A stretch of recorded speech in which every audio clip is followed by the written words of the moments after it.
আমি যখন সূরাটির শেষ অংশ নিয়ে চিন্তা করি, তখন অনুভব করি আল্লাহ এখানে অত্যন্ত গভীর এবং হৃদয় কাঁপানো ভাষায় কথা বলছেন। আল্লাহ বলেন, তুমি কি ভেবে দেখেছ? এখানে শুধু দেখা বোঝানো হয়নি। আরবিতে আরাইতুম শব্দটি এমন এক দেখাকে বোঝায়, যেখানে মানুষ শুধু চোখ দিয়ে দেখে না, বরং চিন্তা করে, উপলব্ধি করে, গভীরভাবে প্রতিফলন ঘটায়। যেন আল্লাহ আমাকে থামিয়ে বলছেন, তুমি কি সত্যি এ বিষয়টি নিয়ে চিন্তা করেছ?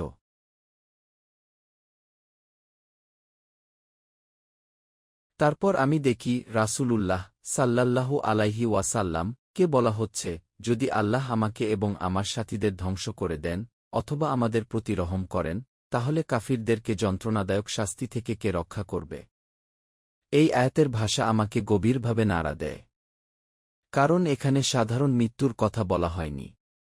ইহলাক শব্দ ব্যবহার করা হয়েছে, যার অর্থ সহিংস বা কঠিন ধ্বংস। অথচ এর বিপরীতে আল্লাহ বলেননি, অথবা আমাদের বাঁচিয়ে রাখেন। বরং বলেছেন, অথবা আমাদের প্রতি রহম করেন।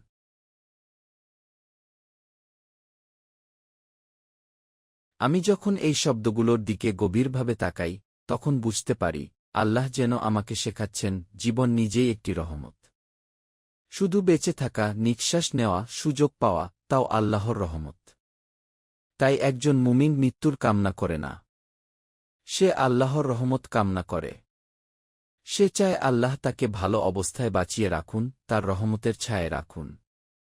কারণ একজন মুসলিমের চিন্তা এমন না যে সে জীবনের প্রতি হতাশ হয়ে শুধু মৃত্যুর অপেক্ষা করবে। বরং সে আল্লাহর রহমতের আশায় বেঁচে থাকে।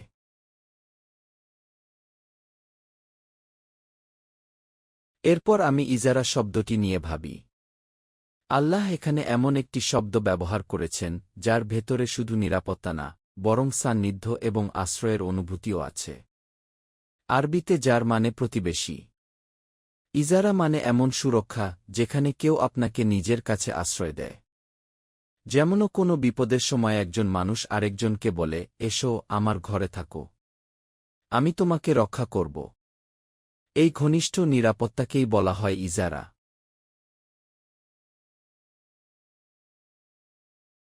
তখন আমি বুঝতে পারি কেন আমরা দোয়া করি, আল্লাহুম্মা আজিরনা মিনান নার, হে আল্লাহ, আমাদের জাহান্নাম থেকে আশ্রয় দিন।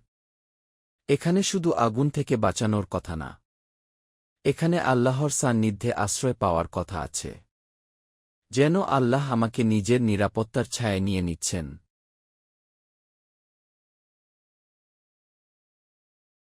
আমি যখন এই আয়াতের ভাষার পরিবর্তন লক্ষ্য করি, তখন আরও বিস্মিত হই। শুরুতে আল্লাহ সরাসরি তাদের সাথে কথা বলছিলেন। তারপর আল্লাহ রাসূলুল্লাহ সাল্লাল্লাহু আলাইহি ওয়াসাল্লাম কে বললেন তাদের সাথে কথা বলতে। কিন্তু আয়াতের মাঝপথে এসে এমন অবস্থা হল যে, তাদেরকে সরাসরি সম্বোধনও করা হচ্ছে না। যেন আল্লাহর অসন্তুষ্টি এতটাই তীব্র যে, তাদের দিকে সরাসরি তাকিয়েও কথা বলা হচ্ছে না। এটা এমন এক দূরত্বের অনুভূতি তৈরি করে, যা হৃদয়কে কাঁপিয়ে দেয়।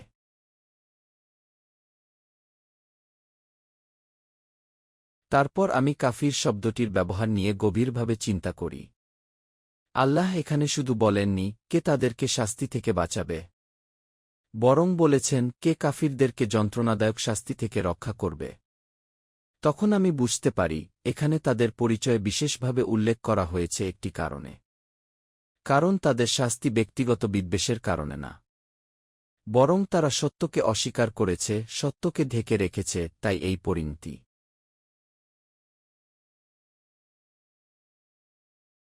আমি অনুভব করি, কুরআনে কাফির শব্দটি খুব গুরুতর অর্থে ব্যবহার করা হয়।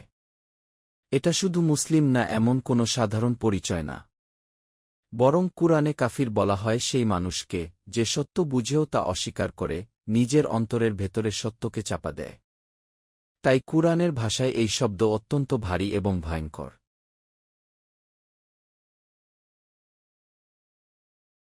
আমি তখন উপলব্ধি করি, আমরা দৈনন্দিন জীবনে অনেক সময় যেভাবে কাফির শব্দ ব্যবহার করি, কুরআন সেভাবে ব্যবহার করে না। আমরা প্রায় সব অমুসলিমকেই সাধারণভাবে কাফির বলে ফেলি। কিন্তু কুরআনের ভাষা অনেক সূক্ষ্ম। কুরআন বিভিন্ন ধরনের মানুষের জন্য বিভিন্ন শব্দ ব্যবহার করে।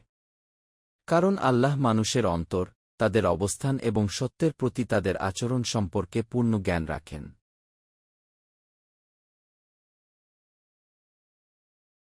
আমি যখন এসব নিয়ে গভীরভাবে চিন্তা করি, তখন আমার হৃদয়ে এক ধরনের ভয় এবং বিনয় তৈরি হয়। কারণ আমি বুঝতে পারি, সত্যকে অস্বীকার করা খুব ভয়ঙ্কর একটি বিষয়। মানুষ যদি অহংকারে নিজের হৃদয় বন্ধ করে দেয়, তাহলে সে ধীরে ধীরে এমন অবস্থায় পৌঁছে যেতে পারে, যেখানে আল্লাহর রহমত থেকেও সে দূরে সরে যায়।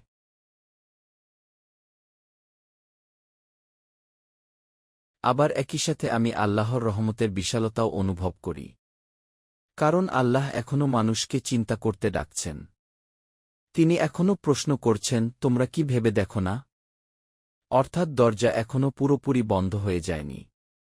যতক্ষণ মানুষ সত্য নিয়ে চিন্তা করতে প্রস্তুত, ততক্ষণ তার জন্য ফিরে আসার সুযোগ আছে।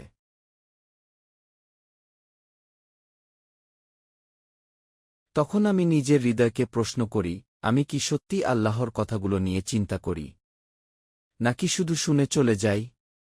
আমি কি আল্লাহর রহমতকে অনুভব করি?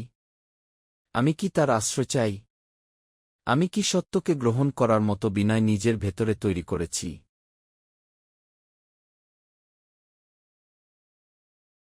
আমি বুঝতে পারি, কুরআন শুধু তথ্য দেয় না।